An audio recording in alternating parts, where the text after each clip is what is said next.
name is Sarah Parker, and I am the program director for the medical assisting program here at Clackamas Community College, as well as full-time faculty. And this is Tracy, and Tracy is one of our amazing advisors. And Tracy, do you focus on health professionals or do you advise for all? Yes, I mean, I can advise for all, but my main focus is students who are doing some sort of health profession, whether that's here at CCC or looking to transfer and apply to other programs at other schools. So the really cool thing about having, Tracy's contact is that a lot of the programs have similar requirements to get in, and some programs have very different requirements to get in. So when you have an advisor who can kind of walk you through that process, that's really helpful. And then they also, if there is a specific question, can then reach out to the program directors directly that way. So let's talk a little bit about what is the health professional educational focus area. So here at Clackamas, we help you in this department explore different health careers, as well as starting your health career with us and then going on from there.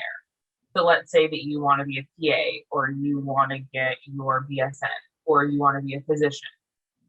All of these different things we can help you with depending on where you kind of start on your healthcare journey. There are some basics across the board. So we do have some more entry-level classes like medical terminology, which is MA 110. That's a really great class because you get to see, is this interesting to me? Do I enjoy learning about the body? There is a lot of memorization within health sciences. And so that's kind of a course that we start everybody on. These are our specific programs of study that we have here at College. So we have our CLA program, which is our clinical lab assistant. And I'm going to go into each one of these programs individually. So this is not the only time we're going to talk about it. We have dental assisting. We have our EMT program, which actually has a pathway to multiple different career options, which we'll get into. We have our fitness technology program. Have medical assisting, which of course is one of my favorites because I am the program director. I'm pretty passionate about medical assisting.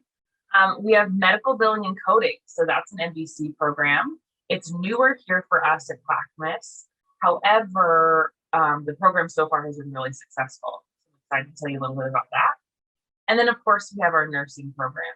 And so these are the areas that we primarily focus on. However, these different areas can lead to other areas, or we have classes that can kind of support you on that journey.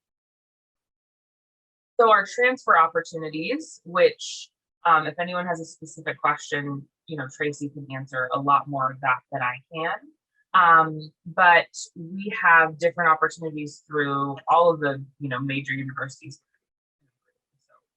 State, OSU, OIT, Western, U of O. And this is for different opportunities with intervention and treatment. Again, I said PA, MD, DO, health and physical education, and different things for public health. So maybe you get involved and then you say, man, I want to get a specialized public health. These are different avenues in order to get you there. I always encourage my students to have a 1-year plan, a 3-year plan, and a 5-year plan. Because most of us, by the time we hit 3 years, something has changed in that time that kind of re-diverts our 5-year plan a little bit. And so these are different goals and things that Tracy and whatever program director you're working with can help you navigate. There's so many options out there. And if you start Googling, you get down these crazy rabbit holes.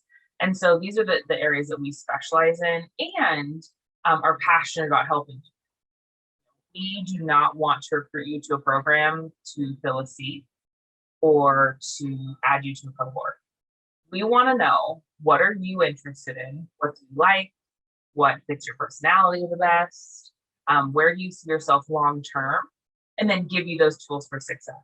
And so what that can look like is maybe you're somebody who really wants to be involved in healthcare, but you are an introvert.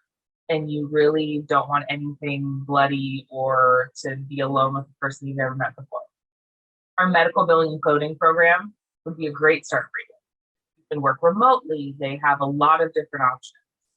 Even within our CLA program, they have options for people to work just in the back in labs and not actually interact with the patient. So those would be areas that we could brainstorm with you that would be a good fit. Let's say that you find yourself really extroverted, and if there's a medical show on TV, you are watching it. Granted, of course, I would like to add the little caveat that most of them are fake. That's not really what it looks like. It's all for TV drama. But let's say you love it anyways, then we have nursing and medical assisting and dental assisting programs to kind of help you with that. So really a huge part of our passion is the right fit.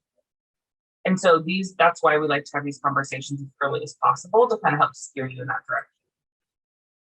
So let's go into some of our programs. While I am going through them, again, if you have a question, please feel free to leave it in the chat or kind of like signal at me, and we can address it to the best of our abilities. If I don't know the answer, if Tracy doesn't know the answer, we will take your email and find you the answer. But so our nursing program currently has a rate of a 90% percentile in completing the program, which is really high and really important to you as a student, because what that means is we make sure to the best of our ability that you are very successful. We take you on, there's a mentorship component, and we kind of walk you through that. We also have a 100% pass rate for the licensure. This is one thing sometimes you won't hear from proprietary schools, but if you come here to go to school, you pay all the money, and then you don't pass the licensure test, you don't get a job, which we all know is why you're here. I joke with my students frequently that none of them signed up so that they could be in Sarah Parker's house, 8 hours a week, but they signed up to get a job. And so the fact that we have such an amazing exam pass rate should give you the comfort to know that we make sure that you're able to take that exam, pass it, and then of course, you can train to be a CNA for 1 term before the nursing program to kind of get experience, get different points on your application. And then we also have specialty certificates. So maybe you're really interested in pediatrics or geriatrics, or there's certain levels of focus. We offer different classes and courses that we connect students with when it comes to that. One question that people frequently ask me about nursing is the schedule. So one thing to note with the schedule is that it's normally 3 days on, 4 days off, and they're 12-hour shifts. So it looks like a hospital setting typically. However, there has been an uptick in ambulatory care. So what that means is one of your outpatient doctor's offices, sometimes an RN will be a supervisor on one of those areas. Does anybody have any questions about nursing? Okay. So our next program I want to highlight for you is our CLA program, or clinical lab assistant. So what that looks like, I'm not sure how many of you are NCIS fans, but this is what Abby Shudo was in NCIS. So she takes the different parts and she takes the facts and she uses those diagnostic results to build a puzzle. So sometimes we'll have a patient come in and say, I'm continually having stomach pain. I can't find out what's wrong. Where do I start? And a lot of places that we start in the office is in a lab. Say, well, let's run a full panel and let's see where things are at. And so this is definitely for a personality type that enjoys puzzles, that enjoys piecing things together, that's very good at the attention to detail of a test read. And in one academic year, you can be successful and ready for an entry-level position. So the really great thing about that is you're not going to school for 4, 5, 6 years. You're really going to school for 1 in order to be able to collect those specimens and then run them in the lab. Now, again, there's 2 different options. You have people who are clinical lab assistants that actually draw blood and will do a throat swab and go to the patient's room and collect that. And then you also have clinical lab specialists that are all behind the scenes. So you don't have to interact with other patients. You get to kind of run some of those more high-tech type lab processes that way. Questions on CLA? Okay. For medical assisting program, again, my favorite, but only because I teach in it. This is a picture actually of this term. We did isolation PPE, obviously due to COVID. This was a really important process for all of our students to make sure that they're safe when they're out there in the clinic. We currently have a 98% rate exam pass rate for the AAMA, which again is very similar to nursing, but that's our certification. There is not a major hospital or clinic that will hire a student that doesn't have that. Again, there are proprietary schools that will train you for an exam, but it's normally not the AAMA, which is the gold standard. That's their first choice when it comes to employers. So we work really hard with Q and Legacy, Providence, Adventist, the Portland Clinic, Women's Healthcare Associates, all of the places to make sure that we're really preparing our students for that exam. We have 100% graduate satisfaction. That does not mean that we pay our students when they take their graduate surveys. What that means is that we work really hard to make sure this is enjoyable. Because I'll be honest with you, there are times when you have to memorize a lot of, prefixes and abbreviations, and that can be really dry work. But then we combine it with, this is what you'd say to the patient, and this is what it would look like. A work schedule for an MA or a CLA, for the most part, is going to be during regular business hours. So for CLA, normally it's when the lab is open. However, you have labs like Providence and Kaiser who can have all 3 shifts available, but the highest volume of lab techs are normally during the day or during lab hours. So that will depend a little bit on your location.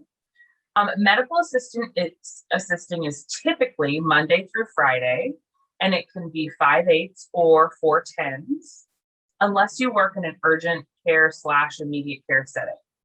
Then they have morning shifts, afternoon shifts, evening shifts. They have the opportunity for 12s depending on the location. And only in the urgent care setting would you be open on holidays. If not, almost all of our clinics are closed on all of the major holidays. So you're working Christmas or Thanksgiving. Unlike nursing, depending on your rotation, you normally have to work 1 major holiday at least every year. With medical assistants, it's going to be a clinic base. We do work in ambulatory care settings, which means you will not typically see a medical assistant in the hospital or in the ER. They will normally be within doctor's offices.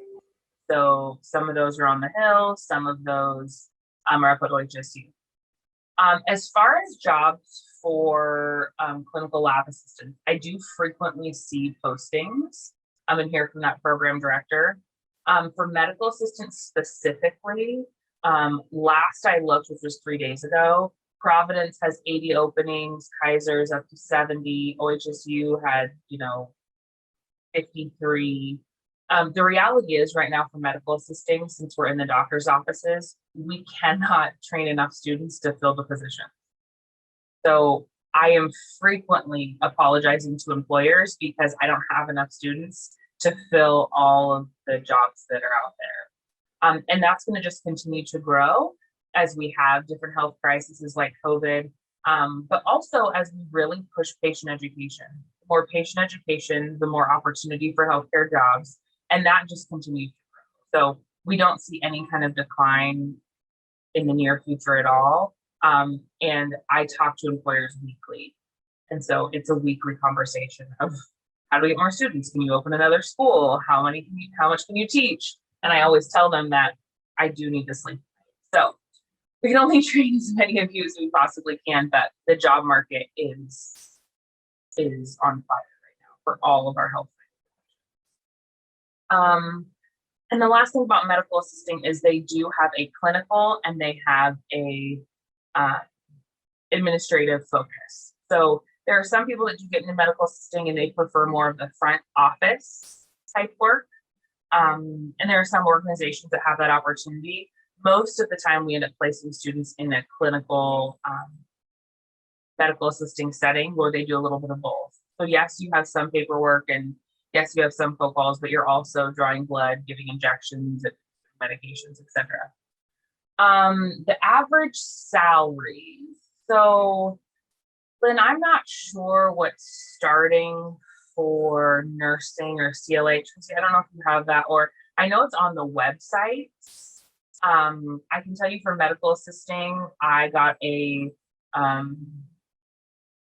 job rec 3 days ago for an entry level medical assistant with no experience for $22 an hour. So, and some places, depending where you live, so like Salem Hospital is giving a $2,000 bonus and, like an additional week of PTO. And so a lot of places are really into that. I know that information is listed on each page, but I'm not sure the starting range. Yeah, so starting for the CLA program, it's going to be a bit lower than medical assisting because I think the range for pay is about, I think it goes up to about 38 is what it says on the website, and some of the labor departments have reported. So I would say starting could be anywhere from 16 or up, depending on any previous medical experience you may have had in the past, whether it's CNA or even some checking in patients, things like that. So it really kind of depends, but I'd say the maximum range is going to be about 38-40. Question. Okay, so fitness technology. So this is a certificate that I believe has been around for like 4 or 5 years, and they've had a lot of success with it. It is a certificate program, and they train students to be really proficient in the fitness industry. So this would be something to where you are really passionate, or maybe even starting out and wanting to become a physical therapist or get into some kind of a PT. This would be a really great route that you might want to go. And a lot of their students do gain employment through the certificate program. So again, we keep that in mind, that we know, again, you're here to get a job, and that's important to us as well. For all of my introverts out there, we have our medical billing and coding program, which is fantastic. It's taught by Cindy Garner, who, finds a way to make billing engaging, which makes her deserve a medal herself. In their first cohort, which was in 2020, they had 4 students graduate out of 4, and 3 students passed and took the national certification. So again, that certification is critical to getting a job. Her second cohort now has 15 students currently. The reason that that's capped at 15 is just due to COVID. We didn't know what it looked like to bring students back, and so almost all of our health programs for this cohort are cut in half. The next cohort starts winter 2022. So that's coming up really quick. And their salary range is estimated anywhere between $16 to $35 an hour starting. And again, some of that depends on if you want to be just a biller or billing and coding. Coding has a whole nother component that is very specific and number driven. You have to really love data and be very, very specific on numbers. Moving the decimal point, even one space means, the difference between my right arm is cut versus cut off the left toe. I mean, it's that specific. Employment projections are 14.9% through 2019. I mean, that would be crazy for me going back in time. 2029, and again, we consider that to be good enough, especially as we have to get more specific with coding and what that looks like. Next, we have our dental program. So if you're looking to do something free over the summer, I would so encourage you to sign up and check out this opportunity. It's a free professional summer camp, so you get to kind of try it out and see like it. You get to meet our staff here at CCC, and they kind of get to give you a real life walkthrough of what it is. Most of us have been at the dentist, but sometimes I think it's hard to know, was that a dental assistant? Was that a hygienist? Who was that doing what? And so this is a really great free way to find that out. And so I would encourage you to check out any of our summer programs, and dental specifically in regards to what their dental program is doing. Carrie Hyatt is the program director, and she is fantastic. super encouraging, very relatable, and just somebody who you want on your team. So I would encourage that out. Then we have our EMT program. Okay, our EMT program. So Clackamas offers both a 2-term and a 1-year certificate with EMT. So the beautiful thing about our EMT program is that it's ran by Tana. This is her email down here if EMT is interesting. If EMT is interesting to you. And so that would be some of our ambulance workers. So you ride on an ambulance. They are hiring EMTs for the ER setting. OHSU is also hiring them in ambulatory care. So there's a lot of versatility when it comes to that position. And Tana loves to set up Zoom meetings and meet with you and say, what are your goals? How can we talk about it? Because with EMT specifically, it's always running a cohort, which means you could start off with their 2-term option, get a job, and then go back and finish the certificate now that you're working in the field and doing that. And so there's a lot of versatility for people who need to work and kind of like that emergency rush. So if you're somebody who's like, I want to hop on an ambulance and go to an undisclosed location to find who knows what, this is the kind of job for you. Definitely in my younger days, this is very appealing. And really, Tana works really hard to fit with, again, what are your goals? What are you looking to do? Where do you want to go with this? And let us support you in that option. And then our advisors. So as you can see, Tracy is on here. Phil Reed is also one of our advisors. And they really sit down, and again, they want to find the right program for you. So neither one of them have, a stake in a certain program or, something particular. They really want you to know what that looks like. So an EMT's work schedule can be rotating. And it also can be, you decide to be on call for a certain 3 days and then you're off. So there's a ton of variety in the work schedule. It is normally longer shifts. From my understanding, it's normally at least, a 12-hour shift, and then that flips over. But there is a lot of versatility depending on if you're in a hospital setting, if you're in a clinical setting, or if you're actually on for EMS.